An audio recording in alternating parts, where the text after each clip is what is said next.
Hey guys. I just wanted to get on here real quick. It's a beautiful day. We just got back from walking a trail with the fam. That was a lot of fun. And, I felt called to maybe share a little more info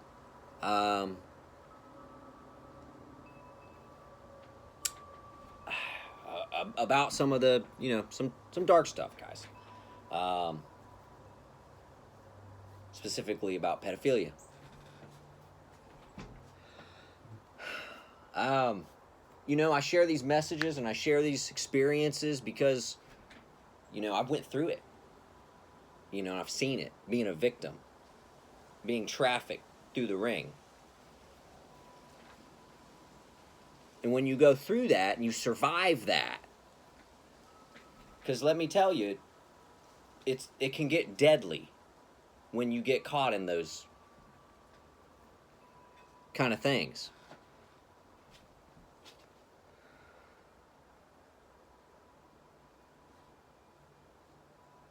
And so I share these things to help raise the awareness. And so we can actually see more predators get prosecuted and where they're coming from. Guys,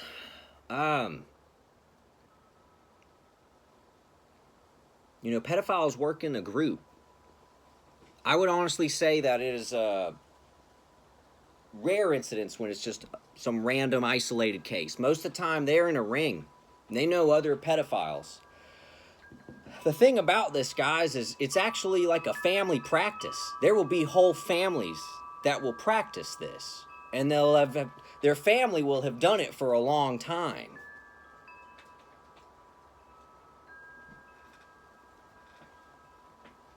And so what they'll do is they group up in a community so they can look out for each other and sell the material they make. And they'll use their own kids. Or they'll adopt kids and use them. Or they'll get their way into a foster system. And then they have access to children then. I mean, they want to be around many children.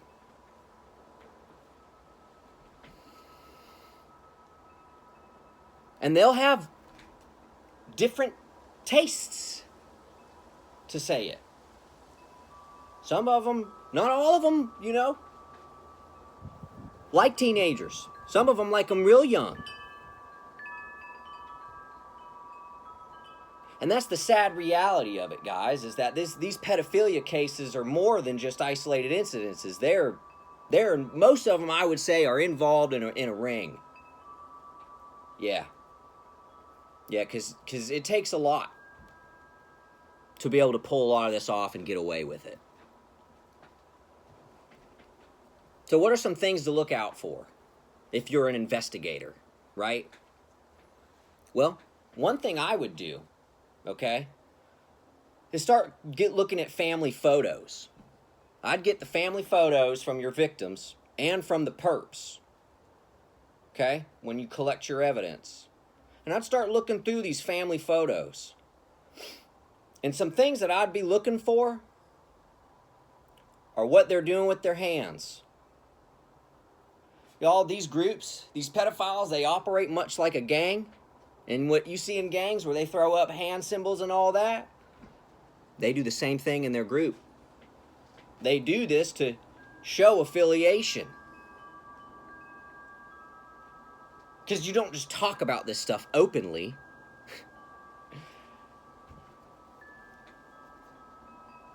Another thing that they'll do is they'll use symbolism. I would say pay attention to any color coordination. And I would say pay attention to any kind of costumes that maybe any very young children are in. A lot of times these people will use code words. And they'll liken people to farm animals or produce, right? Because you eat that. They like to use things that can be used for double meanings. I've heard them use pet grooming as an example. In food, we've all heard of like pizza from the Pizzagate case and all that. You have to think like that. I mean, it's sad that we have to, but to catch these guys, y'all, that's what it's going to take.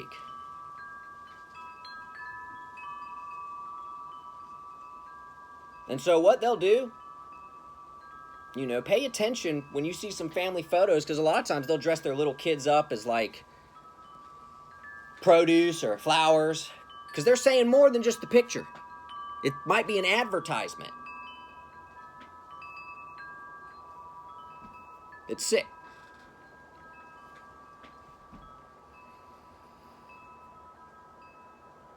I'd also pay attention to where people are placed in family photos. Like if you got a big family photo and it's kind of more, you know, traditional, and you got the family head in the middle and it goes down the line. Pay attention to where they place people. My theory is that they place the empaths / the victims, the one under the mind control, on the right, if you're looking at the picture. So it would be to their left if they were in the picture. I don't know how dead on that is. I've just noticed some patterns. Okay? In my case, when it went through, you know, what I had to grow up through. So these are just some things to look out for.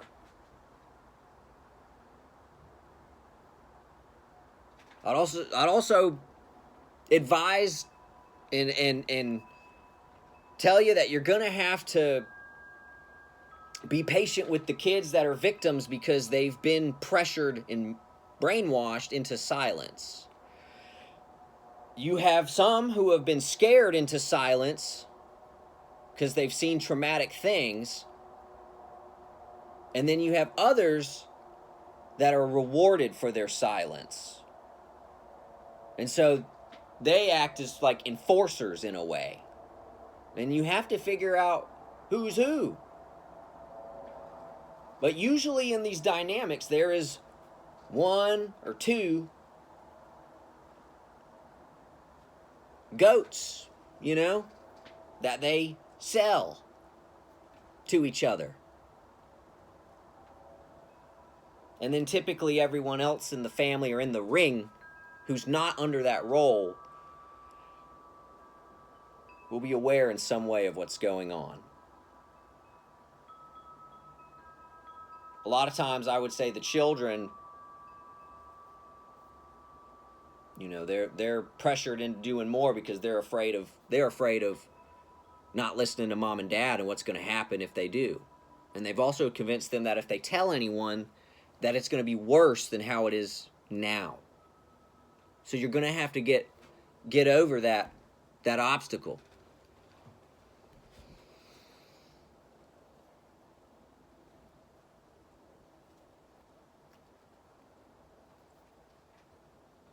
So just some things to keep in mind. If you find yourself in this realm, I hope you don't. But if you do, I hope this helps. Y'all have a good day.